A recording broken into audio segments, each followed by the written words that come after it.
మహోన్నతుడైన దేవుడు, సర్వశక్తిమంతుడైన దేవుడు,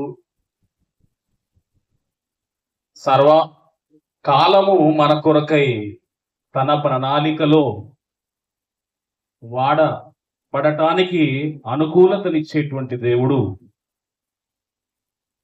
ఈ సాయంకాలము corner stone apostolic church ministries 15వ సంవత్సరాల వార్షికోత్సవ ఈ కూడికలో ఆయన తన కృపనుంచి ఈ పరిచర్యను ఇన్ని సంవత్సరాలుగా నడిపించినందుకు ముందుగా మనందరికీ తండ్రి అయిన దేవునికి, ఆయన ప్రియకుమారుడు మన రక్షకుడైన యేసుక్రీస్తు నామములో కృతజ్ఞతలు, స్తుతులు, స్తోత్రాలు చెల్లిస్తూ అందరం ఒకసారి గట్టిగా చప్పట్లు కొట్టి దేవుని మహిమపడతాం. All the glory to the lord. దేవునికి సమస్త మహిమ కలుగును గాక. అలాగే మరి ఈ ప్రత్యేకమైనటువంటి సందర్భములో నేను మీతో ఉండటానికి ప్రేమతో ఆహ్వానించినటువంటి దైవజనులు బాలానందం అయ్య గారిని బట్టి, వారి కుటుంబాన్ని బట్టి, అలాగే మా ఆత్మీయ సహోదరుడు ఇస్సాకు పాస్టర్ గారిని బట్టి, వేదిక మీద ఉన్నటువంటి వీరంగూడ పాస్టర్ అసోసియేషన్ ప్రెసిడెంట్ గారిని బట్టి, ఇక్కడ కూడి వచ్చినటువంటి ప్రతి ఒక్కరు కూడా దైవజనులందరికీ పేరు పేరున ప్రభువైన యేసుక్రీస్తు నామములో నా వందనాలు తెలియజేస్తున్నాను. దేవుడు మీ కుటుంబాలను, మీ పరిచర్యలను దీవించును గాక. ఆమేన్. అలాగే మరి corner stone apostolic church ministries లో పాలిభాగస్తులై 15 సంవత్సరాలుగా ఈ యొక్క పరిచర్యలో పాలు పొందుతున్నటువంటి సంఘ విశ్వాసులకు, కమిటీ సభ్యులకు, స్త్రీలకు, అలాగే చిన్న బిడ్డలకు అందరికీ కూడా పేరు పేరున ఈ వార్షికోత్సవ శుభములు మీ అందరూ కూడా ప్రభు నామంలో తెలియజేస్తున్నాను. దేవుడు మీ కుటుంబాలను దీవించును గాక. ఆమేన్. దేవుని వారలారా, ఈ రాత్రి కొన్ని మాటలను మనము దేవుని యొక్క జీవ గ్రంథములో నుండి వినబోతున్నాం. ఫలవంతమైన జీవితం అనే అంశాన్ని రాత్రి దేవుడు మన మధ్యలో మాట్లాడబోతూ ఉన్నాడు. ఒక సంఘము దేవుడు ఎందుకు ఇస్తున్నాడు? సంఘములో కుటుంబాలను ఆయన చేర్చి ఎలాంటి ఉద్దేశాన్ని దేవుడు కలిగి ఉంటున్నాడు? మనము సంఘముగా కట్టబడుతున్నాము అంటే దేని కొరకై మనము ఆ సంఘములో కట్టబడుతున్నాం? ఈ లోకములో ఆలోచనలు మారిపోతున్నటువంటి కాలం. సంఘ పరిచర్యలు వారు దేని కొరకు గురి కలిగి వెళుతున్నారో గ్రహించినటువంటి కాలం.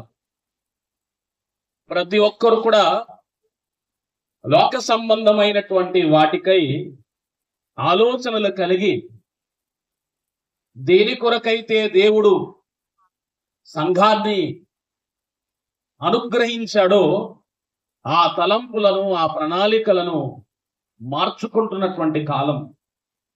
దేవుని వారలారా, అందుకే దేవుని కుటుంబాలకు కూడా కన్ఫ్యూజన్ మనం చూస్తుంటాం. ఎప్పుడు కూడా సందేహం మనం చూస్తుంటాం. ఈ దినాల్లో అందుకే దేవుడు తన బిడ్డలను అసలు సంఘములో ఎందుకు చేరుస్తున్నాడు? ఆయన సంకల్పం ఏంటి? దేవుడు ఆదిలో మానవులను సృజించినప్పుడు ఆయన అనుగ్రహించిన ఆశీర్వాదం ఏంటి? మనము ఇవన్నీ లోతైన మర్మాలు కొద్ది నిమిషాలు వాక్యాధారముగా నేర్చుకుందాం. ఆది కాండము 1వ అధ్యాయము, ఆది కాండము 1వ అధ్యాయము 28వ వచనాన్ని మనం చదువుకుందాం. దేవుడు వారిని ఆశీర్వదించెను. దేవుడు వారిని ఆశీర్వదించెను. ఎట్లనగా మీరు ఫలించి అభివృద్ధి పొంది విస్తరించి భూమిని నిండించి దానిని లోపరచుకొనుడి. ఈ మాట వివాహ సందర్భంలోనే చాలా మంది చెబుతుంటారు, మాట్లాడుతుంటారు. ఎందుకంటే మనము అక్కడే ఆగిపోయాం. అసలైన మర్మము దాచబడింది. అక్కడ ఒక మర్మం ఉంది. There is a mystery in the blessing of the lord. అదే అపవాది తంత్రపు దేని వాళ్ళ. ఇంతకీ మొదటి పదం మీరు చూస్తే ఏముంది? మీరు ఫలించి అన్నాడు. మీరు ఫలించి, బీ ఫ్రూట్ఫుల్. అందుకే ఫలించాలి అన్నది దేవుని సంకల్పం. ఫలించడం అనగానే మనకందరికీ జ్ఞాపకం వచ్చేటువంటి మాట ఏంటంటే, ఒక కుటుంబంలో భార్య భర్తలుంటే ఆ ఇద్దరు పిల్లలలో అభివృద్ధి చెందడం లేదా విస్తరించడమే ఫలించడం అనుకుంటాం. Now this is the meaning which has been spoken over the ages. కాలాన్ని మనం చూసినప్పుడు ఎంతో మంది ఇదే మాట చెప్పుకుంటూ వచ్చారు. అందులో ఉన్న మర్మము అపవాది దాచిపెడుతూ వచ్చింది దేవుని వల్ల. అక్కడ ఫలించి అనే మాట ఆత్మ సంబంధమైన మర్మము చేత రాయబడిన మాట. ఇది కేవలము శరీరీతిగా కలిగే సంతానం గురించి కాదు. సంతానము గురించి చెప్పబడింది విస్తరించి అనే మాట అక్కడ వాడబడింది, మరొక మాట. అందుకే మల్టిప్లై అక్కడ ఉంది.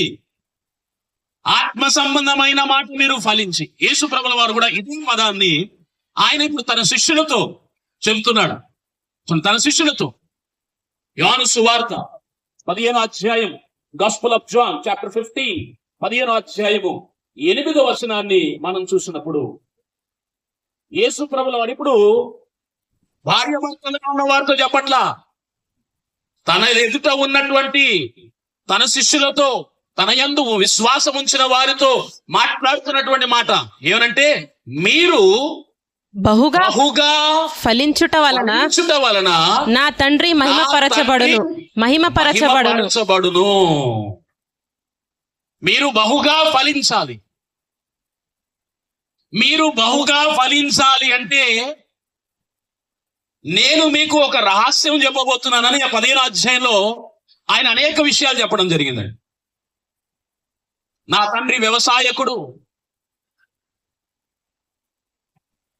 ఆయన ఈ మర్మములు ఆత్మ సంబంధంగా చెప్తున్నాడు. అందుకనే మీరు బహుగా ఫలించుట వలన నా తండ్రి మహిమపరచబడును. అంటే ఆదిలో ఆదాము హవ్వలతో దేవుడు చెప్పిన మీరు ఫలించండి అనే మాట మరలా ఇక్కడ యేసు ప్రభుల వారు తన శిష్యులతో అంటున్నారు, మీరు బహుగా ఫలిస్తేనే తండ్రికి మహిమ.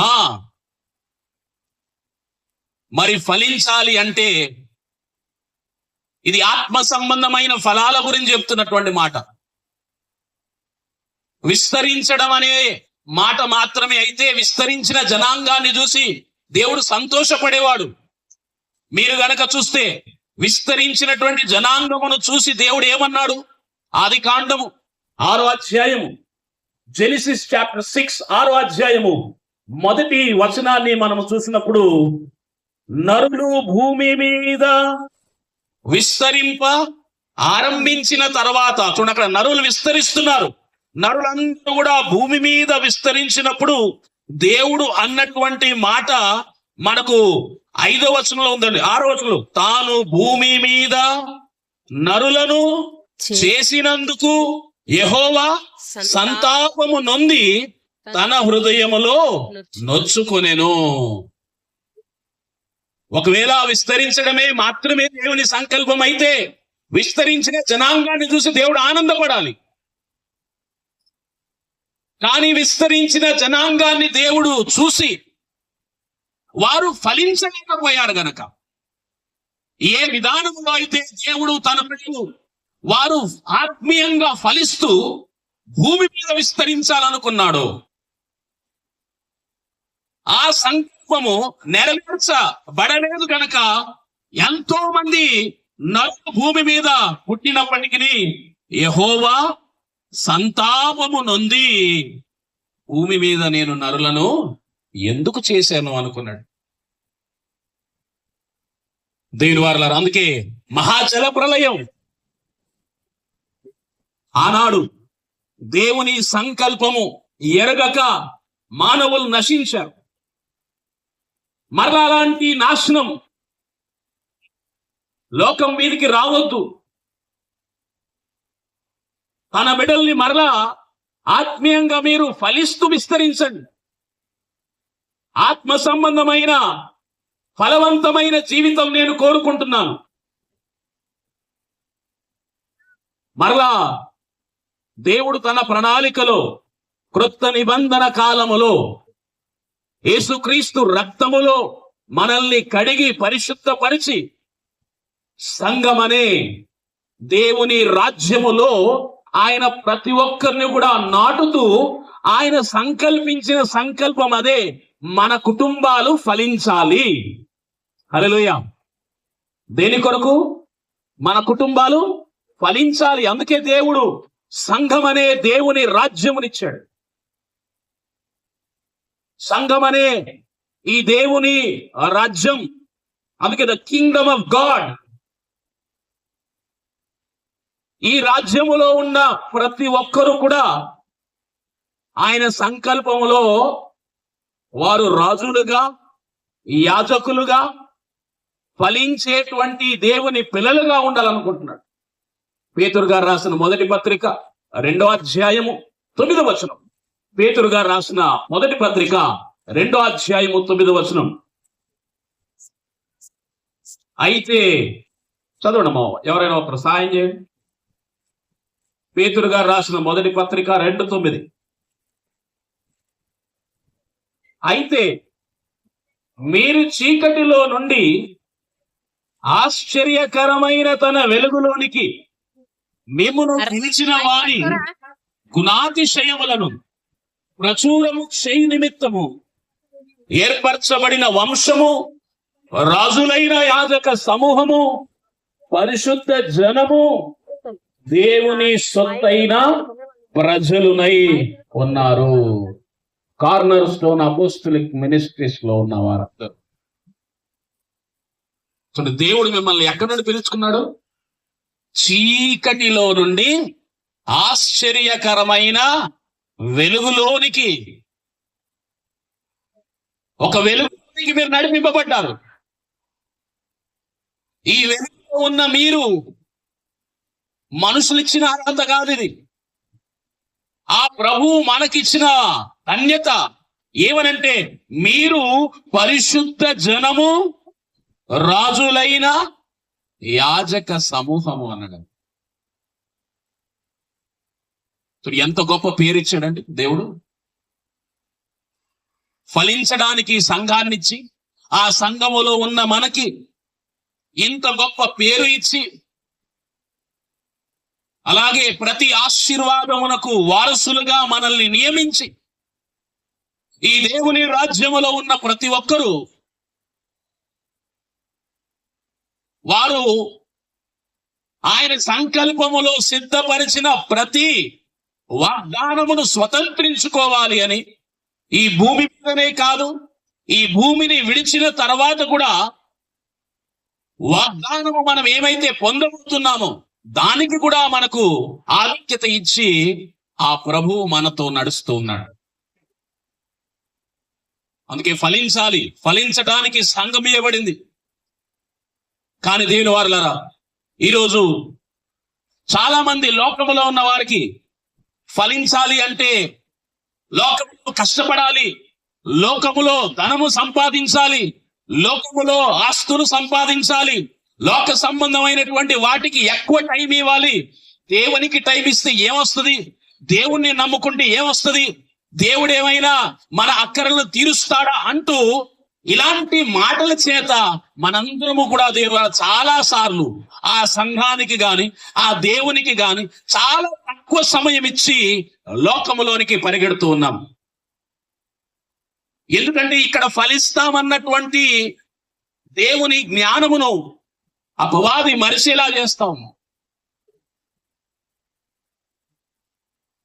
అందుకే మీరు చూస్తే ఎక్కువ మంది ఈరోజు వారు అనుకుంటుంది ఏంటంటే సంఘం నేను ఫలించేది, లోకములో ఎక్కువ లాభాలు ఉన్నాయి, లోకములో ఎక్కువ డబ్బు వస్తుంది, లోక సంబంధమైన జీవితమే నా జీవిత లక్ష్యం, అది ఫలవంతమైన జీవితం, అది సక్సెస్ఫుల్ లైఫ్, నేను సక్సెస్ అవ్వాలి అంటూ ఈరోజు లోకములో మనము ఎన్ని ప్రయత్నాలు కావాలంటే అన్ని ప్రయత్నాలు చేస్తున్నాం. దేవుని వల్ల దేవుడు ఏమంటున్నాడు? యెషయా గ్రంథం చూడండి ఒకసారి బైబిల్లో. ఆయన తన ప్రజలకు ఆనాడే ఆయన వారికి తెలియజేస్తున్నటువంటి మాట, మీరు ఎందుకు నా మాట వినకుండా ఎక్కడైతే మీకు సంతృప్తి ఉందో దాని కొరకు ఆలోచన చేయకుండా మీరు వ్యర్థమైనటువంటి ప్రయాసము కొరకు పరిగెడుతున్నారని. యెషయా గ్రంథం బుక్ ఆఫ్ ఐజయా చాప్టర్ 55 55వ అధ్యాయము. యెషయా గ్రంథము 55వ అధ్యాయము 2వ వచనాన్ని మనం చదువుకుందాం. ఆహారము కాని దాని కొరకు మీరేలా రూకలిచ్చెదరు, మీరు ఎలా రూకలిచ్చెదరు, సంతుష్టి కలుగజేయ దాని కొరకు కలగజేయని దాని కొరకు మీ కష్టార్జితమును ఎందుకు వ్యయపరచెదరు. మీరు వ్యయపరచెదరు. నా మాట జాగ్రత్తగా ఆలకించి మంచి పదార్థము భుజించుడి. ఇక్కడ దేవుడు చూడండి, ఆనాడు చెప్తున్నాడు, ఆహారము కాని దాని కొరకు మీరు డబ్బులు చెల్లిస్తున్నారు. ఏదైతే మీకు సంతృప్తి ఇవ్వదో, సంతుష్టి ఇవ్వదో దాని కొరకు మీ కష్టార్జితాలు వ్యర్థమైపోతున్నాయి. ఈరోజు లోకములోనే మనకు లాభం ఉందని దేవుణ్ణి విడిచి లోకము ఈరోజు ఏం సంపాదించింది అని మీరు కనుక చూస్తే రోగాలు. ఏ మనిషిని చూసినా రోజు ఒక టాబ్లెట్ వాడకుండా పరిస్థితులు లేవు. ఈరోజు రోగాలు సంపాదించాం, అప్పులు సంపాదించాము, ఎన్నో అనవసరమైన చింతలు సంపాదించాం, భారం సంపాదించాం, సంతృప్తిని సంపాదించలేదు. దీనివల్ల ఈరోజు ప్రతి ఒక్కరి మీద ఈఎంఐల భారం ఉందా లేదా? చివరికి దేశాల మీద కూడా. ఈరోజు అమెరికా దేశము కూడా $38 ట్రిలియన్ అప్పులో ఉంది. వాళ్ళ యొక్క పూర్తి ఎకనామిక్స్ మనం అర్థం చేసుకుంటే ఆ సంపద ఎంత ఉందో అంత ఎక్కువగా అప్పులు ఉన్నాయి. భారతదేశంలో కూడా ఈరోజు ఎక్కడ చూసినా దేని వల్ల అప్పుల భారమే. ఎంత కష్టపడి ఏం సంపాదించామంటే అప్పులు. ఈ అప్పుల వల్ల ఎవరైనా సంతోషంగా ఉన్నారా? రాత్రి నిద్ర పట్టదు, తిన్నది సరిగ్గా అరగదు, ఎప్పుడు చూసినా భయము భయము భయం. There is a fear in the life of everyone. అప్పిచ్చినోనికి ఒక భయం, తీసుకున్నోనికి మరొక భయం. ఏం సంపాదించారు చూడండి. అందుకే దేవుని మాట సత్యం. ఆయన అన్నాడు, మీరు సంతుష్టి కలగజేయని దాని కొరకు మీరు ఎందుకు మీ కష్టార్జితమును పాడు చేసుకుంటున్నారు? దీని వల్ల ఎన్ని స్కాములు జరుగుతున్నాయి ఈరోజు ప్రపంచంలో, మన చుట్టూ. ఎందుకంటే చాలా మంది అనుకుంటున్నారు మా కష్టార్జితం ఆశీర్వదింపబడుతుంది, లోకములో మేము పెట్టిన పెట్టుబడి అది నిజంగా సంతృప్తినిస్తుంది. ధనం వచ్చినంత మాత్రాన సంతృప్తి రాదు. దేనివల్ల నీ జీవితానికి అందుకనే సంతృప్తి ఏది ఇస్తుందో, నువ్వు ఏ స్థలములో ఉంటే ఫలిస్తావో నీకు తెలియాలి. అందుకే లోకంలో చాలా మంది అనుకుంటున్నట్టుగా మేము కష్టపడుతున్నాము, సంతృప్తి కలుగుతుంది, కలగదు. లోకాన్ని వెంబడిస్తున్న వారందరూ కూడా వారు చివరికి నష్టములో, నాశనములోనే వెళ్తున్నాయి. అందుకే మనలో ధనాపేక్ష, అంత్య దినములలో ఎలాంటి కాలం రాబోతుందో తిమోతికి రాసినటువంటి 2వ పత్రిక చూడండి. అంత్య దినములలో ఎలాంటి పరిస్థితులు ఉంటాయో అని మనం ఇప్పుడు అంత్య దినములలోనే ఉన్నాము కాబట్టి ముందుగానే భవిష్యత్తు ఎలా దేవుడు రాయించి ఈ కాలములో జరగబోయేటువంటి పరిస్థితులలో దేవుని పిల్లలు ఫలించాలంటే ఏం చేయాలో ఆయన ముందుగానే చెప్పడం జరిగింది. తిమోతికి రాసిన 2వ పత్రిక 3వ అధ్యాయము, తిమోతికి రాసిన 2వ పత్రిక 3వ అధ్యాయము 1వ వచనాన్ని మనం చదువుకుందాం. అంత్య దినములలో అపాయకరమైన కాలములు వచ్చునని తెలుసుకొనుము. ఎలాంటి కాలం వస్తుందన్నాడు? అపాయకరమైన కాలము. 2000 సంవత్సరాల క్రితం వచ్చును అన్నాడు. మనం ఆల్రెడీ ఇప్పుడు ఆ కాలంలోనే ఉన్నాము. ఇప్పుడు మనం చదువుతున్నప్పుడు ఇంకా ముందేమో అనుకోవద్దు, మనం ఆల్రెడీ అదే కాలంలో ఉన్నాం, మన అంత్య దినములలో ఉన్నాం. అంత్య దినములలో అపాయకరమైన కాలము వచ్చును. దేవుని పిల్లలు వారు ఫలించకుండా చేయడానికి భయంకరమైన దినాలు. కాబట్టి మీరు లోకం వెంబడి వెళ్తే ఈ అపాయములలో మీరు కూడా చిక్కుకొని అవి ఎలా మిమ్మల్ని నష్టపరచబోతున్నాయో మీకు ఎరగకనే మీరు ఎన్నో ఆయాసకరమైన జీవితాలను జీవిస్తారు. అందుకే దేవుడు ముందుగానే భవిష్యత్తు చెప్పాడు. చూడు, ఏం జరగబోతుంది ఆ దినాల్లో, ఎక్కడి నుండి రాబోతుంది అపాయం అంటే ఎలాగనగా మనుష్యులు స్వార్థప్రియులు. ఎక్కడి నుండి వస్తున్నట్టు అపాయం? ఏమన్నా అపాయం ఎక్కడి నుండి వస్తుంది? అందరూ అనుకుంటున్నారు అంతరిక్షం నుండి వస్తుంది, ఏదో గ్రహాంతర జీవులు వస్తాయి, లేదో ఏదో ఒక పెనుముప్పు ప్రకృతి నుండి వస్తుంది. దేవుడు చెప్తున్నాడు ప్రమాదం, అంత్య దినములలో అపాయం ఎక్కడి నుండి వస్తుంది? మనుషులలో నుండి. హల్లెలూయా, హల్లెలూయా. ఎక్కడి నుండి వస్తుందండి? మనుషులు. మనం గేటుకి పెట్టుకోవడానికి బివేర్, కుక్కలు ఉన్నాయి, జాగ్రత్త. యేసు ప్రభుల వారు ఏం చెప్పారు తెలుసా? మనుష్యులను గూర్చి జాగ్రత్త పడుడి. ఎవరి గురించి అన్నాడు? మనుష్యుల గూర్చి. అపాయకరమైన కాలములో ఏం జరగబోతుంది? మనుషుల ద్వారా అపాయం రాబోతుంది. ఇంతకీ మనుషులు ఏమైపోతారు? వారి స్వభావం మారిపోతుంది. అంత్య దినములలో మనుషులు ఏమైపోతారో చూడండి, అక్కడ చెప్తున్నాడు. ఎలాగనగా మనుషులు స్వార్థ ప్రియులు. అంత్య దినాల్లో ఏమవుతుంది? స్వార్థం. అందుకే ఈ దినాల్లో ఎంత ఎత్తు స్థాయిలో ఉందో స్వార్థం చెప్పాల్సిన అవసరంలా, నేను చెప్పాల్సిన అవసరంలా. ఈరోజే జస్ట్ నేను వచ్చే ముందు ఎవరో నాకు షేర్ చేశారు, మందు గ్లాస్ కోసము తమ్ముడు అన్నను చంపేశాడు మన నాచారంలో. ఇప్పుడే వచ్చిన, జస్ట్ నేను కారు ఎక్కాను, ఆ పోస్టు ఏదో న్యూస్ లో వస్తే నాకు షేర్ చేశాడు. తమ్ముడు అన్నను చంపాడు. దేనికి? ఏదో గ్లాస్ అంట. ఆస్తి కోసం కాదు. అన్నదమ్ముల ప్రేమలు ఏమైపోయాయి? అక్క చెల్లెళ్ళ ప్రేమలు ఏమైపోయాయి? రక్త సంబంధికుల ప్రేమలు ఏమైపోయాయి? ఈ కాలంలో గనక ఆలోచిస్తే ప్రతి ఒక్కరూ మనము స్వార్థముతో మనకు తెలియకుండానే నాశనం వైపు వెళుతున్నాము. లవర్స్ ఆఫ్ సెల్ఫ్, స్వార్థము కాలం. అందుకనే ఈ కాలంలో ఎక్కువ మోసాలు చూస్తాము, స్కామ్ చూస్తున్నాము. ఎన్నో మోసాలు, పెళ్లిళ్ళ పేరు మీద మోసాలు, వ్యాపారం పేరు మీద మోసాలు, అలాగే పరిచర్య మోసాలు. ఎంతో మంది అయితే నమ్మి ఉంటారో, నమ్మిన వారిని చాలా సులువుగా నువ్వెవరో నాకు తెలియదు.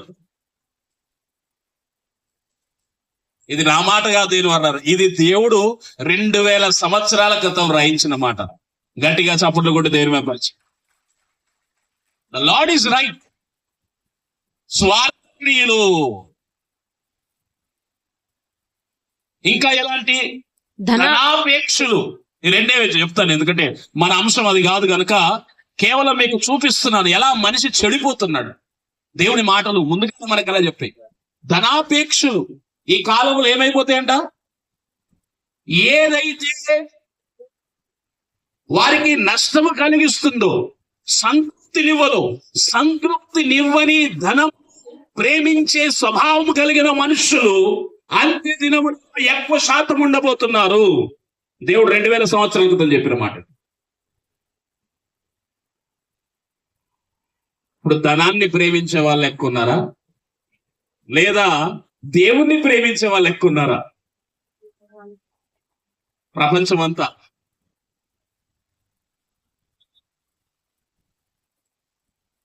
నేనైతే ధనంను ప్రేమిస్తలేదన్నా.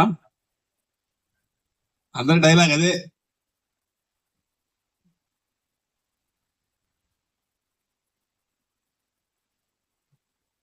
లెక్క ఒకసారి మనం వేసుకోవాలి. దేని వల్ల దేన్ని నువ్వు ఎక్కువ ప్రేమిస్తున్నావు, దేని కొరకు ఎక్కువ కష్టపడుతున్నావు.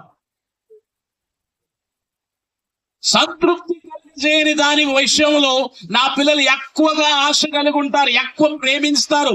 అందుకే ధనాపేక్ష ఈ కాలంలో ఎంత పెరిగిపోయిందంటే ప్రతిదాని రేటు పెరిగిపోయింది. బీరంగూడలో ఎట్లుందమ్మా గజం? ఇల్లు కొనాలంటావు, గజం ఎంత ఇప్పుడు? ఇక్కడ నాకు తెలిసి ₹1,00,000 పైనే ఉండొచ్చు. అవునా కాదా? నేను ఈ ప్రాంతానికి 2001 ఆ టైంలో కూడా వచ్చాను.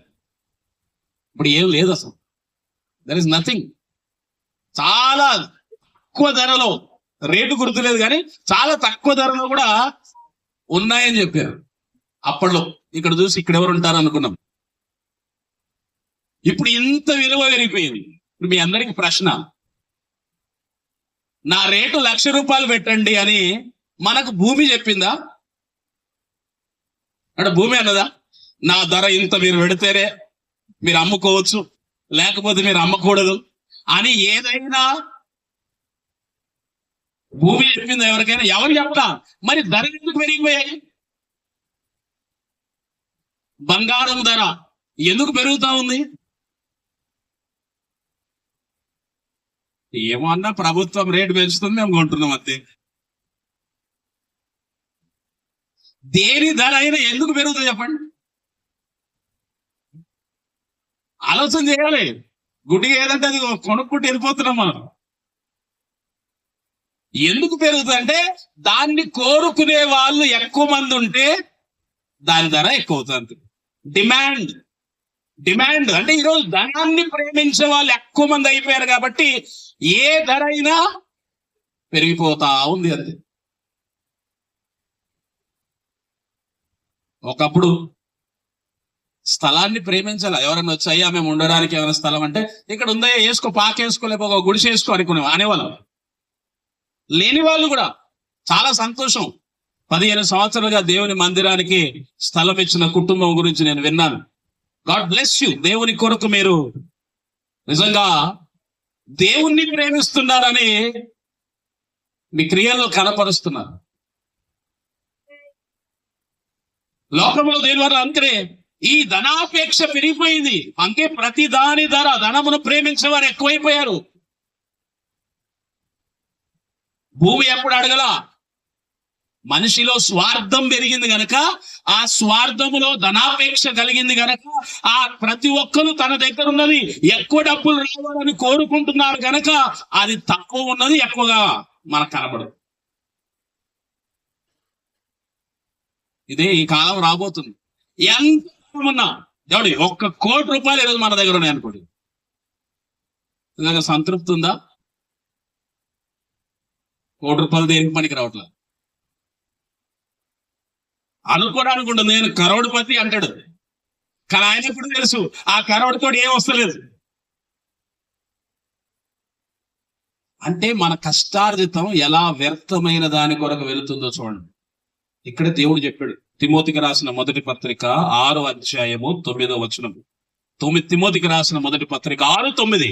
ధనవంతులగుటకు అపేక్షించువారు శోధనలోను ఉరిలోను అవివేకయుక్తములను హానికరములైన అనేక దురాశలలో పడుదురు. అట్టివి మనుష్యులను నష్టములోను నాశనములోను ముంచివేయును. మన బైబిల్లోనే ఉన్నాయి మాటలు, చదవం అంతే. అవి ఏమన్నాడు? ధనాపేక్ష సమస్తమైన కీడులకు మూలము. ఈరోజు మనిషి సంఘమును దేవుణ్ణి విడిచి ఫలించకుండా లోకములో ఉన్న ధనముతో నేను ఆశీర్వదింపబడతాను, ఆ ధనము వలన నా కుటుంబం అద్భుతంగా అయిపోతుంది, ఎంతో సంతోషంగా నేను ఉంటాను అనుకోవడం ఒక అబద్ధం. నీ దగ్గర ఎంత ధనమున్నా నీ దేవుడు లేకపోతే ఆ ధనం వల్ల నీకు సంతృప్తి లేదు. ఎందుకంటే సంతృప్తి ఇచ్చేది ధనము కాదు, సంతృప్తి ఇచ్చేది దేవుడు. హల్లెలూయా. దేవుడు ఇస్తాడు. అందుకే ధనాపేక్ష సమస్తమైన కీడులకు మూలం. దాన్ని ఆశించిన వారందరూ కూడా నాశనకరమైన దురాశలలో వారు పడతారు. అట్టివి మనుషులను నష్టములోను నాశనములోను ముంచివేయును. మనం ఎక్కడో పరిగెడుతున్నాం దేనివల్ల. అందుకే సంఘమును ప్రేమించండి, సంఘములో నాటబడండి. సంఘము కొరకు మీ కష్టార్జితం వాడబడాలి. సంఘములోనే నీ ఆశీర్వాదం. లోకములో ఎంత ప్రయాసపడినా, లోకములో నువ్వు 12 గంటలు కష్టపడినా నీకొచ్చే సంతృప్తి కన్నా దేవుని సన్నిధిలో నీవు కొన్ని గడియలు శ్రమ పడినా, దాని కొరకు నువ్వు కష్టపడినా, దాని కొరకు నీ దగ్గర ఉన్నది నువ్వు ఖర్చు చేసినా అది నీకు సంతృప్తినిస్తుంది. You will see the blessings of the Lord. దేవుని ఆశీర్వాదం అప్పుడు నిజంగా మనం అనుభవిస్తాం. ఈరోజు చాలా కుటుంబాలు సంఘాలకు వెళ్తున్నారు దేని వల్ల, కానీ వారిలో సంతోషం లేదు, సమాధానం లేదు. మరలా అవే వైరములు, మరలా అవే సమస్యలు, మరలా అవే బలహీనతలు, మరలా అవే రోగాలు, మరలా అవే వారి జీవితంలో ఎన్నో రకాలైన కీడులు వారిని వెంబడిస్తున్నాయి. ఏం చేస్తాడు? ఈ సంఘం పోయినా అనుకున్నది అయితే లేదు, సంఘం మార్చేయి. ఈజీ థింగ్ ఏంటిది? సంఘాన్నైనా మార్చేద్దాం, లేకపోతే సేవకున్నైనా మార్చేద్దాం. హల్లెలూయా. అందుకే ఈ కాలం అంతా జంపింగ్ క్రిస్టియన్స్. ఇక్కడ నుండి అక్కడికి, అక్కడ నుండి అక్కడికి, అక్కడ నుండి అక్కడికి.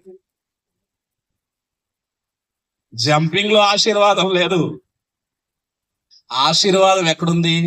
ఒక చోట నాటబడి నువ్వు కట్టబడాలి. హల్లెలూయా. గట్టిగా చప్పట్లు కూడా దేని మెంబర్.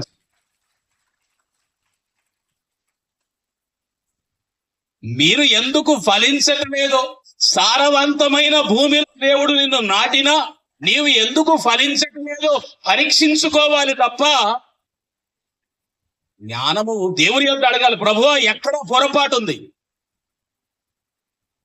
ఈరోజు దేని వల్ల, అందుకే చాలా మందికి తెలియక ఆశీర్వాదకరమైన చోటు, నన్ను ఫలింపజేసేటువంటి స్థలం దేవుని రాజ్యం, సంఘం అనే దేవుని రాజ్యం లోకంలో లేదు. మరి ఎందుకు ఫలించలేకపోతున్నారో ఒక 3 విషయాలు నేను క్లుప్తంగా మీకు తెలియజేస్తాను. కీర్తనల గ్రంథం 11వ కీర్తన, కీర్తనల గ్రంథం 11వ కీర్తన 3వ వచనాన్ని ఈ సందర్భంగా మనం చదువుకుందాం. కీర్తనల గ్రంథము 11వ కీర్తన. ఏం జరుగుతుంది, ఎక్కడ పొరపాట్లు అవుతున్నాయో ఒకసారి మనం చూద్దాం. 3వ వచనం. పునాదులు పాడైపోగా నీతిమంతులేమి చేయగా,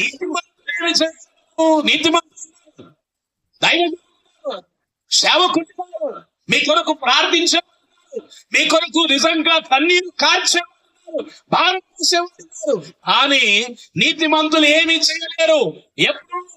ఎప్పుడైతే పునాదులు పాడైపోతాయో, when the foundations are destroyed, righteous cannot do anything. ఇంతకీ ఏ పునాదులు పాడవుతున్నాయి, ఎందుకు పాడవుతున్నాయి? దేవుని పిల్లలు, సమాజం అందరూ ఆలోచన చేయాలి. ఈరోజు చాలా భయంకరమైన దినములు దేవుని వల్ల. మనం కూడా లోకంలోనే ఉన్నాం కనుక మనం అన్నింటినీ వివేచించాలి.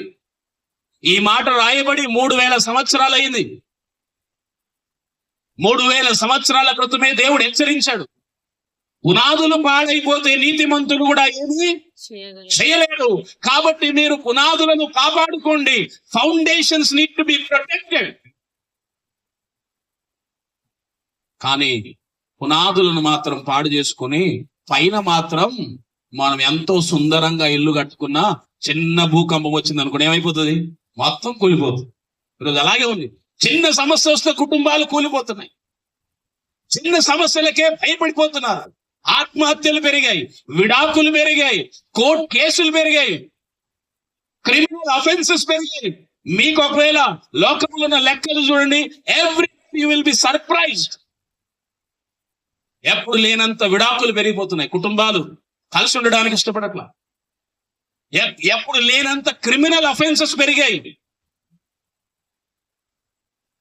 ఎప్పుడు లేనంతగా ఈరోజు ఆత్మహత్యలు కూడా పెరిగాయి. ఎందుకంటే పునాదులను గురించి ఆలోచించట్లేదు.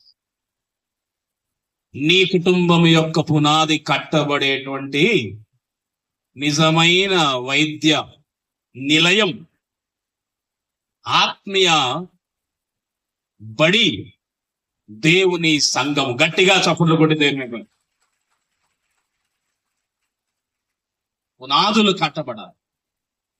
ఇంతకీ ఏ పునాదులు పాడు చేసుకుంటున్నాం? మొదటిది దేవుడు ఏం చెప్పాడు చూడు, ఏ పునాదులు మనం పాడు చేసుకుంటున్నామో ఒక 3 విషయాలు నేను క్లుప్తంగా మీకు మనకున్న 25 నిమిషాల టైంలో ముగిస్తా. యెషయా గ్రంథం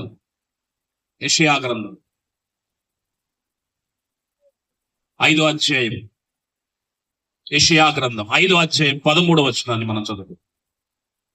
యెషయా గ్రంథం 5వ అధ్యాయం 13వ వచనం. కావున నా ప్రజలు జ్ఞానము లేకయే చెరపట్టబడిపోతున్నారు. చూడండి, దేవుడు ఏమంటున్నాడంటే, ఏమి లేక? నా ప్రజలు జ్ఞానము లేక వారు చెరపట్టబడిపోతున్నారు. వారిలో గనులు ఉన్నారు, అలాగే సామాన్యులు కూడా ఉన్నారు. అందరూ గనులైన వారు, సామాన్యులైన వారు అందరూ కూడా వారు చెరపట్టబడిపోతున్నారంట. దీని వల్ల జ్ఞానం అనే పునాది రోజు నాశనం చేయబడతా ఉంది. దైవ జ్ఞానం, దేవుని జ్ఞానం అనే పునాది చాలా మంది కుటుంబాల్లో తీసేస్తున్నారు. ప్రతి ఒక్కరు నేను పీజీ చదవాలనా, ఎంబీబీఎస్ చదవాలనా, ఎల్ఎల్బి చదవాలనా, ఏ యూనివర్సిటీలో చదవాలి, ఏ దేశంలో చదవాలి, దాని కొరకు కోట్లు ఖర్చు చేయాలి, లక్షలు ఖర్చు చేయాలి. ఇదే మన గురి తప్ప నా పిల్లలు ఎంతవరకు బైబిల్లో దైవ జ్ఞానమును అధ్యయనం చేస్తున్నారు అని ఆలోచన చేసి క్రైస్తవ విశ్వాసులు గాని సంఘాలు గాని కరువైపోతున్నాయి. We are destroying the foundations of wisdom. And it's very serious. ఎందుకు ఈరోజు ఫలించలేకపోతున్నాము? ఎందుకంటే జ్ఞానం అనే పునాది పాడు చేయబడుతూ ఉంది. అందరము పీజీ, ఎంబీబీఎస్, ఎల్ఎల్బి, ఇంకా లోకంలో ప్రతి విద్య ఈరోజు నా పిల్లలకు కావాలి, అవసరమైతే నేను రాత్రింబగళ్ళు కష్టపడైనా వారికి అది అందిస్తాననేటువంటి ఒక గొప్ప త్యాగముతో ప్రతి ఒక్కరు కష్టపడుతున్నారు దేవుని వారలారా. కానీ లోక జ్ఞానం వలన నీ పిల్లలు నేర్చుకునేది ఏమీ లేదు. చదివించండి, తప్పు కాదు. కానీ దానితో పాటు లోకములో ఉన్న శాస్త్రాలతో పాటు నా కుటుంబాలను బలపరిచే నిజమైన జ్ఞానం బైబిల్ అనే ఈ జ్ఞానం, దీన్ని 66 పుస్తకాలు మనమందరము దివారాత్రములు ధ్యానించి నేర్పించాలి. అందుకే నేను చెప్తాను, సంఘం అనేది గుడి కాదు, ఇది అన్యజనుల మాట. సంఘం అనేది బడి. Hallelujah. The church is the education and the God's wisdom center. సంఘములో ఆత్మీయ జ్ఞానము ఎక్కువగా నేర్పింపబడాలి. అలాగే సంఘములోనికి వస్తున్న వారు 66 పుస్తకాలు కంపల్సరీగా నేను ప్రతి సంవత్సరం చదవాలి. మీ ప్రతి న్యూ ఇయర్ రెజల్యూషన్ లో అది ఉండాలి. ఈ సంవత్సరం నేను 66 పుస్తకాలు చదువుతాను. లాస్ట్ ఇయర్ చదివాను, ఈసారి వద్దులే. నో, చదువు రాని వారు కూడా చదువు వచ్చిన వాళ్ళతో చదివించుకోనండి. వినండి, ఖాళీ మీ ఇంట్లో 4 ఉన్నారు, చదువు రాని వాళ్ళు ఉంటే చదువు వచ్చిన వాళ్ళు గట్టిగా చదువుకోను. మనకు వార్తలు చదవడానికి రావు, కానీ ఏం చేస్తాం? వార్తలు వింటాం. అవునా కాదు? అలాగే బైబిల్ని చదవగలిగే వారు చదువుతూ, వారు కొంచెం గట్టిగా చదివితే పక్కన చదువు రాని వారు కూడా వింటారు. కానీ 66 పుస్తకాలు. దైవ జ్ఞానం అనే పునాది నాశనము కావద్దు. క్రైస్తవ సంఘాల్లో ప్రత్యేకంగా సేవకులు కూడా చాలా మంది ఇక్కడ ఉన్నారు కనుక నేను ప్రభువు పేరిట ప్రతి ఒక్కరికి తెలియజేసేటువంటి సూచన ఏంటంటే, మన సంఘాలలో బైబిల్ 66 పుస్తకాలు బోధించబడేటట్లుగా అన్ని వసతులు కలిగించాలి. హల్లెలూయా. ముఖ్యంగా సేవకుల పిల్లలు కూడా చదవాలి. అసలైన ప్రాబ్లం ఎక్కడొస్తుంది? ఇక్కడే. ఈ పునాది పాడైపోవడం మంచిది కాదు. 66 పుస్తకాలు దైవ జ్ఞానం ఈరోజు కావాలి. ఈరోజు దైవ జ్ఞానం లేనందుకే కుటుంబాలు నాశనం అవుతున్నాయి. సమస్యలను సహించలేకపోతున్నాము, పరిస్థితులను జయించలేకపోతున్నాం, శోధనలను గ్రహించలేకపోతున్నాము, ఆత్మ వివేచన లేకుండా ఉంటున్నాం. గుడ్డివారి వలే మనము బ్రతుకుతే చివరికి ఏదో ఒక రోజు ఎక్కడికి వెళ్తాము? నాశనకరమైన వాటిలోకి వెళ్తాం. అందుకే దైవ జ్ఞానం అనే పునాదిని కట్టుకోవాలి. మీ కుటుంబాలు ఫలించాలి అంటే దేవుని జ్ఞానం. చూడండి, దేవుని జ్ఞానము విన్నవారికి ఎలాంటి క్షేమం ఉంది, ఎలాంటి ఆశీర్వాదం ఉందో చూడొచ్చు. కీర్తనల గ్రంథం మొదటి కీర్తన మనందరికీ కంఠస్థం ఉండేటువంటి మాట కదా. దేవుని ధర్మశాస్త్రమును దివారాత్రము ధ్యానించే వారు ఎలా ఉంటారంట? 3వ వచనం, అతడు నీ కాలువల ఓరన నాటబడినదై ఆకు వాడక తన కాలమందు ఫలమిచ్చు చెట్టు వలె ఉంటారు. మీరు ఫలిస్తారన్నది.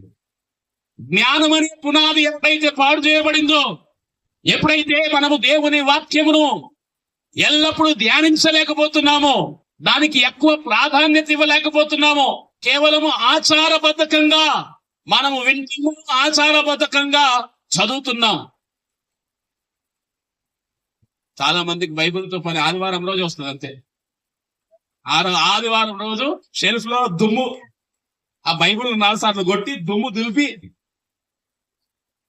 అప్పుడు లోకంలో మాత్రం అప్ప ఎంత దైవ భక్తురాలు అనుకోవాలి. అంతేనా? మన ఫలాలు కనబడతాయి దేవుని వారు. బైబిల్ ఏముంది? ధ్యానించువాడు, దేవుని జ్ఞానమును దేవుని వాక్యమును ధ్యానించువాడు అతడు ఫలమిచ్చు చెట్టు వలె ఉంటుంది. అతడు చేయనిదంతయు సఫలమగును. నీ జీవితంలో నీ ఆశీర్వాదం దైవ జ్ఞానములో. The more you meditate the word of the Lord, you will be fruitful. నీవు చేసే ప్రతి పని అది దేవుడు సఫలపరుస్తాడు. అందుకే దైవ జ్ఞానం, ఈ ఒక్క జ్ఞానం మీదనే 1.5 గంట ప్రసంగం ఉంది. కాబట్టి నా దగ్గర అంత టైం లేదు. ఈ ఒక్క దాని మీద ఎంత అద్భుతమైనటువంటి విషయాలు ఉన్నాయంటే, కాకపోతే మీకు సింపుల్ గా చెప్పారు. నా ప్రసంగాలు మీకు యూట్యూబ్ లో ఉంటాయి. నేను దైవ జ్ఞానం మీద 1.5 గంట మాట్లాడిన ప్రసంగం ఉంది. అలాగే రెండో పునాది. సో దైవ జ్ఞానము మొదటి పునాది పాడైపోతుంది కనుక మన కుటుంబాల్లో మనం ఫలించలేకపోతుంది. రెండవ పునాది దేవుని నీతి. ఈరోజు నీతి అనే పునాది నాశనం చేయబడతాం. ఎవరికి నచ్చింది వాళ్ళే తమ సొంతంగా నీతి రాసుకొని నేను ఇలాగే బ్రతుకుతాను, నేను ఇలాగే చేస్తాను, నేను ఇలాగే ఉంటాను అనేటువంటి మనస్సులోనికి వెళ్ళిపోయి, అలాంటి జీవితంలోనికి వెళ్ళిపోయి, అవి ప్రభుత్వాలైనా లోకంలో మనుషులైనా అందరూ తమకు నచ్చిన నీతిని ఏర్పాటు చేసుకుంటున్నారు. కానీ మానవ జీవితంలో మన నీతి కాదు, దేవుని నీతి ఆశీర్వాదకరమైనది. హల్లెలూయా. అందుకే దేవుని నీతి ఏంటో మనకు తెలియాలి. ఇశ్రాయేలీయులకు దేవుడు అంటే చాలా భక్తి. ఆ విషయంలో వారు ఏ అభ్యంతరము కలిగి ఉన్నవారు కాదు. అపోస్తలుడైన పౌలు గారు కూడా ఇశ్రాయేల్ గురించి సాక్ష్యం ఇచ్చాడు. ఏమని సాక్ష్యం ఇచ్చాడు చూడండి. రోమీలకు రాసిన పత్రిక, అపోస్తలుడైనటువంటి పౌలు గారు రోమీలకు రాసినటువంటి పత్రిక 10వ అధ్యాయము 1వ వచనం మీరు చదవండి. సహోదరులారా, ఇశ్రాయేలీయులు రక్షణ పొందవలెనని నా హృదయ అభిలాషయు వారి విషయమై నేను దేవునికి చేయు ప్రార్థనయున్నది. వారు దేవుని యందు ఆసక్తి గలవారని వారిని గూర్చి సాక్ష్యం ఇచ్చుచున్నారు. ఇశ్రాయేలులు ఎంతో ఆసక్తి పరులు. దేవుడు అంటే వారికి నిజంగానే ఎంతో భక్తి ఉంది. కానీ ఎక్కడ పొరపాటు చేశారు వాళ్ళు? ఎక్కడ వారు పొరపాటు చేశారంటే 3వ వచనం చదుదాం. ఏలయనగా వారు దేవుని నీతి ఎరగక తమ స్వనీతిని స్థాపింపబూనుకొనుచు దేవుని నీతికి లోబడలేదు. దేవుడు వాగ్దాన దేశం ఇచ్చాడు. పాలు తేనెలు ప్రవహించు దేశము దేవుడు వారికి వాగ్దానం చేశాడు. 100 గజాల ఇల్లు కాదు, లేకపోతే అపార్ట్మెంట్ కాదు, ఒక 1000 స్క్వేర్ ఫీట్లు, ఒక దేశం. హల్లెలూయా. ఒక దేశం ఇచ్చాడండి దేవుడు. అది కూడా ఎలాంటి దేశం? రాళ్ళు రప్పలున్న దేశం కాదు. పాలు తేనెలు ప్రవహించు దేశం. ఎంత గొప్ప దేవుడు. వారికి ఏం చెప్పాడు? ఇదిగో ఈ పాలు తేనెలు ప్రవహించు దేశం మీకు ఇవ్వబోతున్నాను, మీరు నా నీతికి లోబడాలి, అంతే. కానీ వారు ఏం చేశారంట? మరొకసారి చదవండి మా మాట. వారు దేవుని నీతిని ఎరగక తమ స్వనీతిని స్థాపింపబూనుకొనుచు దేవుని నీతికి లోబడలేదు. మనం కూడా ఎందుకు ఫలించట్లేదంటే మనుషుల నీతిని, అలాగే లోకపు నీతిని, మన స్వనీతిని మనం ఎప్పుడు కూడా పాటించడానికి ఎక్కువ ఇష్టపడం. లోకపు నీతి బైబిల్లో చాలా ఉంటాయి, అవన్నీ చేస్తామా? ఏం మాట్లాడుతున్నావు? పెళ్లి కట్నం తీసుకోవాల్సిందే, ఎట్లా పెళ్లి చేస్తావు అనగానే అయ్యగారు కట్నం ఉన్న సంబంధమే చెప్పాలి. అయిపోయింది. ఊరికే పైకి భక్తి, అసలైంది ఎక్కడ కనబడుతుంది? టైం. మన స్వనీతి దేవుని వారలారా. పాస్టర్ గారు మా బయోడేటా ఇచ్చాను, కాకపోతే మాది, మేము కూడా క్రైస్తవులమే, కాకపోతే మాది ఇందులోనే చూడాలి.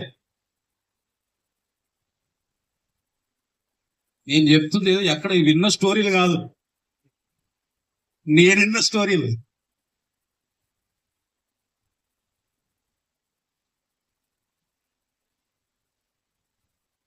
చూడండి దేవుని వల్ల ఏమైంది మన నీతి? లోకపు నీతిని పాటిస్తున్నాం పేరుకే, అందుకే ఫలించట్లా. దేవుని రాజ్యంలో బాప్తిసం తీసుకుని వచ్చావంటే నీకు కులం లేదు, మతం లేదు, నీవు కేవలము దేవుని కుమారుడవు, కుమార్తెవు. గట్టిగా తమ్ముళ్ళు కూడా దేని పరచు. ఇవన్నీ దేని వల్ల ఈ బంధకంలో నీ కుటుంబం ఉంటే అది ఎప్పుడు నీకు ఆశీర్వాదంగా. You have to overcome.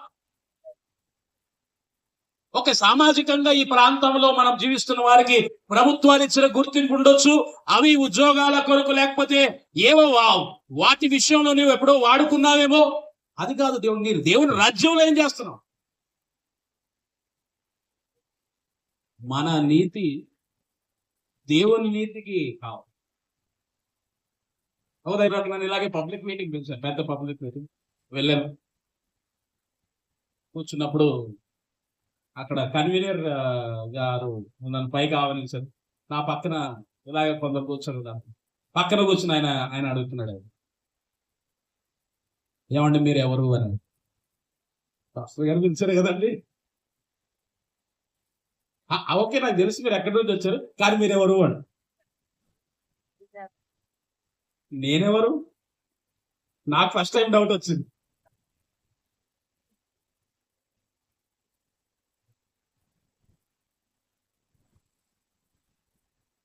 నువ్వు 2 3 అన్నాడు. నాకు అప్పుడు నిజంగా తెలియదండి ఇవన్నీ. నేను 4. దేవుని నీతి. హల్లెలూయా. 4 అంతే కదా, క్రైస్తవుడు అంతే కదా, 4 కదా. గట్టిగా చప్పట్లు కూడా దేవుని వైపు. ఏ రోగం ఇది? ఈ రోగం మనుషుల్లో దేని వల్ల వారు క్రీస్తుని తెలిసినాక నూతన సృష్టి అన్నాడు. పాతవి ఏ గతించలా, పాతవన్నట్లే ఉన్నాయి. ఇంకా ఫలించమంటే ఫలిస్తాడా? దేవుని వారు. అందుకని ఈ బంధకాలు పోవాలి, మన దేవుని నీతికి లోబడాలి. అందుకే మీకు కొన్ని ఎగ్జాంపుల్ చెప్తున్నాను. దేవుని వారు, ఇప్పుడు దేవుని నీతి అది మనకు కావలసినటువంటి ప్రతి గొప్ప మేలు. మనుషుడు రొట్టె వలన కాదు, దేవుని నోట నుండి వచ్చు ప్రతి మాట వలన జీవిస్తాడు. నిన్ను కులం బ్రతికించదు, నిన్ను మతం బ్రతికించదు, నిన్ను ఏది బ్రతికించదు. నిన్ను బ్రతికించేది దేవుని మాట. హల్లెలూయా. దేవుని మాట నమ్మండి అంతే. ఆయన కొరకు, ఆయన నీతికి లోపడండి. ఎప్పుడు కూడా దేవుని నీతిని విడిచిపెట్టకూడదు. ఆయన నీతి కొంచెం కష్టమైనది అని వారు, ఇరుకు మార్గం. అది ఇరుకు మార్గమే, కానీ అది నిత్య జీవనకు పోవు మార్గం. ఆకర్షణీయ మార్గం ఉంటాయి, సులువుగా ఇదిగో నీకు ఏదో దొరకబోతుందని అబద్ధాలు చెప్పేటువంటి ఆకర్షణీయమైన మార్గం ఉంటుంది, కానీ అది మిమ్మల్ని తీసుకుని వెళ్ళేది నాశనం వరకు. కాబట్టి వీటికి అవకాశం ఇవ్వకండి, దేవుని నీతికే లోపడండి. చివరిగా 3వది, ఏ పునాది పాడైపోతుంది?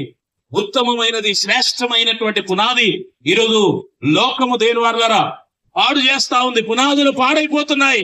అందుకే నీతిమంతులు ఏం చేయలేకపోతున్నారు. ప్రేమ అనేటువంటి పునాది పాడవుతాం. నిజమైన ప్రేమ, ఈరోజు నిజమైన ప్రేమ అసలు కనబడక కరువైపోయి ప్రతిదీ కూడా వేషధారణతో, మోసముతో, నటనతో, కుయుక్తితో చూపిస్తున్నటువంటి పైన కనబడుతున్నటువంటి వేషధారణ ప్రేమ తప్ప నిజమైన ప్రేమ, క్రీస్తు స్వరూపమైన దేవుని ప్రేమ ఈరోజు మనుషుల్లో కరువైపోతుంది. దేవుని పిల్లలు, అందుకే మనం ఈ పునాదిని పాడు చేయొద్దు. యేసు ప్రభుల వారు మనకిచ్చినటువంటి పునాది, నిన్ను వలె నీ పొరుగు వారిని ప్రేమించుము. అందుకే సంఘములో ఉన్న దేవుని బిడ్డలు ఎప్పుడు కూడా ఇతరుల పట్ల వారు క్రీస్తు ప్రేమను కనపరిచేవారుగా ఉండాలి. క్రీస్తు ప్రేమను. అందుకే సంఘము ఎలా ఆశీర్వదించబడుతుంది, మీరు ఎలా ఫలిస్తారు అంటే, మీరు ఎప్పుడైతే క్రీస్తు ప్రేమ అనేకులకు చూపించే సాధనముగా ఉంటారో అప్పుడు మిమ్మల్ని బట్టి ఆ కుటుంబాలు ఆశీర్వదించబడతాయి, అలాగే మీరు కూడా ఆశీర్వదించబడతారు. అందుకే క్రీస్తు ప్రేమ. ఈరోజు దేని వారులారా, లోకంలో ఎంతో మంది అక్కరలో, అవసరతలలో, కష్టాలలో, ఇబ్బందులలో, శ్రమలలో, బాధలలో ఉన్నప్పుడు మనము వారి కొరకు ప్రార్థించే వారముగా, వారికి సహాయం చేసేటువంటి వారముగా, సంఘము ఎంత చిన్నవారమైనా, అలాగే ఎంత బీదవారం అని మనం అనుకున్నా, మనం ఈ పనిలో క్రీస్తు ప్రేమను చూపించే వారంగా ఉండాలి. హల్లెలూయా. పాస్టర్ గారు అన్నారు, మాది కొంచెం బీద సంఘం అయ్యగారండి. మీరందరూ శ్రీమంతులు, యేసుక్రీస్తును బట్టి మీరందరూ శ్రీమంతులు. హల్లెలూయా. లోకములో ఉన్న డబ్బులతో పోల్చుకునకండి, మీరు శ్రీమంతులు. భూమి మీద ధనవంతులు ఎవరు తెలుసు? యేసు ప్రభు ప్రకారం ఎవరి దగ్గర అయితే 2 అంగులు ఉంటాయో వాళ్ళు ధనవంతులు. ఎందుకంటే ఒకటి దానం చేయొచ్చు. హల్లెలూయా. 2 ఉంటే ఒకటి చేయొచ్చు. ఇప్పుడు చెప్పండి, ఎంతమంది దగ్గర ఎన్ని ఉన్నాయి? 2 ఉన్నోడే ధనవంతుడు. అయితే ఇంట్లో కొట్లాట అదే కదా, బీరువా సరిపోతలేదు. అప్పుడు ఎప్పుడో కొన్నావు, ఇది మార్చు. ఇల్లు సరిపోతలేదు, ఈ కొత్త ఇల్లుకి షిఫ్ట్ కావాల్సిందే. ఇంతకి ఎందుకు? మనం కొన్న అన్ని పెట్టడానికే చోటు లేదు.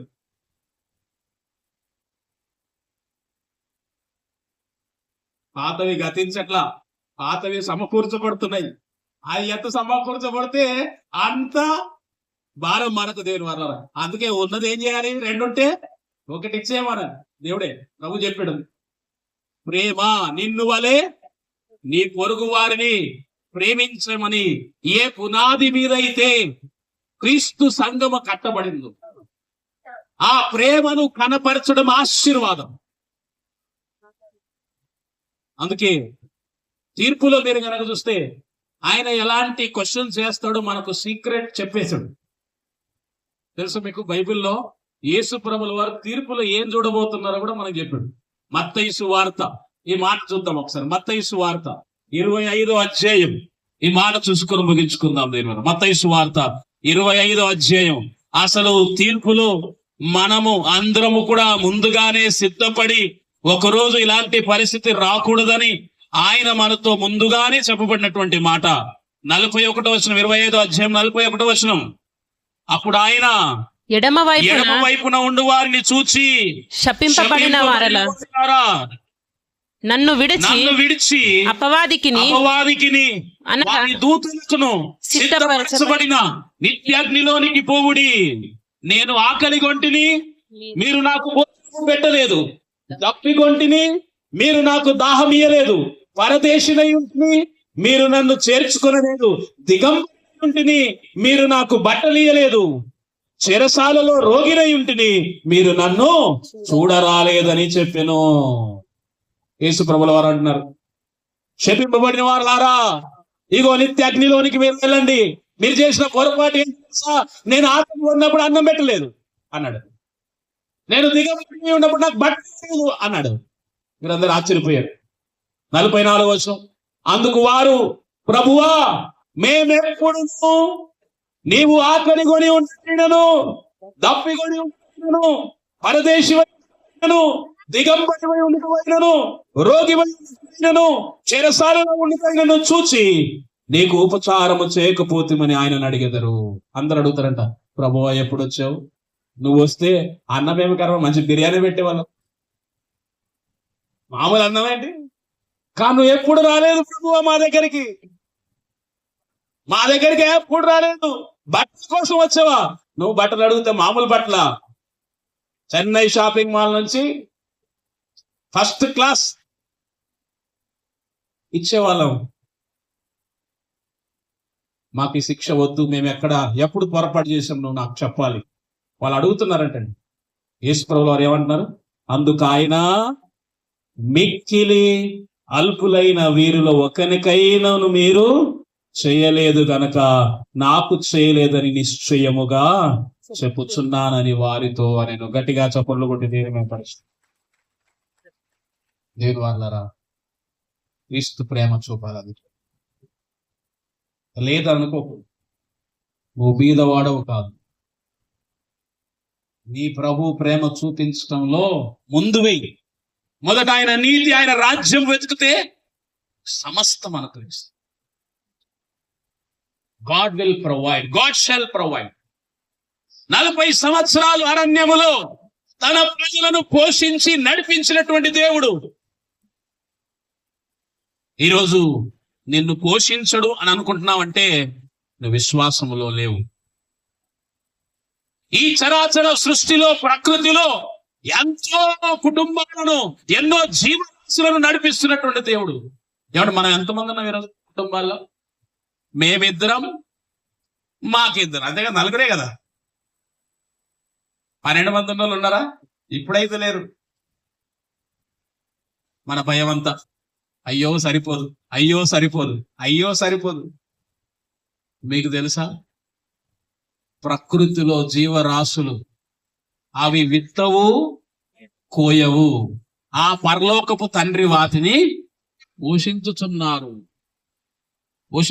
ఆయన. మనం చింతించడం వలన పోగొట్టుకుంటున్నాం అంతే. విశ్వాసం ఉంటే ఈ ప్రకృతిలో మీరు కనుక చూస్తే తిమింగలాలను చూసారా? సముద్రంలో తిమింగలాలు ఉన్నాయి. అవి మనలాగా 1 కేజీ అన్నం కాదు, 1 కేజీ మాంసం కాదు. ఒక్కొక్క తిమింగలం ఒక్కొక్క టన్ను. దానికి నాన్ వెజ్ కావాలి, వెజిటేరియన్ పడదు. ఎవరిస్తున్నారు? అవి వేటకెళ్ళట. దేవుడు వాటి కొరకు ఏ టైంలో ఎక్కడ కావాలో అనుగ్రహిస్తున్నటువంటి దేవుడు. హల్లెలూయా. మన కడుపు ఎంత? ఏమండి? విశ్వాసం. నమ్ముట నీ వలనైతే నమ్మువానికి సమస్తము సాధ్యం. అందుకే నీవు ఎవరికైనా సహాయం చేయగలవు, నీలో విశ్వాసం ఉండాలి.